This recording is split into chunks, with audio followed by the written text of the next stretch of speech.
டேய் பயா என்னம்மா? நேற்று அந்த ஆள் குச்சிப்பிட்டு தகராறு பண்ணியிருந்தான், போலீஸ் பிடிச்சி பண்ணாங்க. நீக்கும் குச்சிப்பிட்டு தகராறு பண்ணீங்களா? ஆமா. ஆமாவா? அதுக்கு என்னம்மா இப்போ? என்னடா சர்வசாதாரணமாக அலட்சியமாக பதில் சொல்லிங்கிற? நான் பேசி முடிச்சதுக்கு அப்புறம் சொல்லு. அலட்சியவாதி யாரு? குடிக்கிறது தப்புன்னு சொல்றதுக்கு எல்லா துறையும் கிளம்பி வரும். இந்த சரக்க பாட்டில வச்சு வியாபாரம் பண்ணுமா நிர்வாகத்துறை. அதை குடிச்சிட்டு வண்டி ஓட்டிட்டு போனா அபராதம் கட்ட சொல்லுமா காவல்துறை. அபராதம் கட்டிட்டு போனவன் போதையில ஏதாவது தப்பு செஞ்சா அவனை கைது பண்ணி சிறைக்கு அனுப்புமா சட்டத்துறை. சிறையில இருக்கிறவன் தப்பு சுயநினைவோட பண்ணல, அவன் போதையில செஞ்சுட்டான் அப்படின்னு அவனை பெயில் அனுப்புமா நீதித்துறை. வெயில்ல வந்தவன் திருந்தி இனிமேலாவது வேலைக்கு போலான்னு கிளம்புனா அவனை உசிப்பேத்துற மாதிரி திருமண திசையெல்லாம் சாராய கடையை திறந்து நெஞ்ச நிமித்தி கம்பீரமா நிக்குது அரசாங்கம்.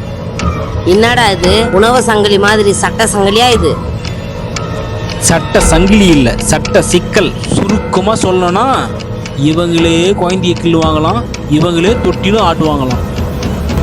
இவங்க குழந்தைய கிள்றதோட சரி, தொட்டிலெல்லாம் ஆட்ட மாட்டாங்க. புரிஞ்சா சரி. அப்போ தீர்வு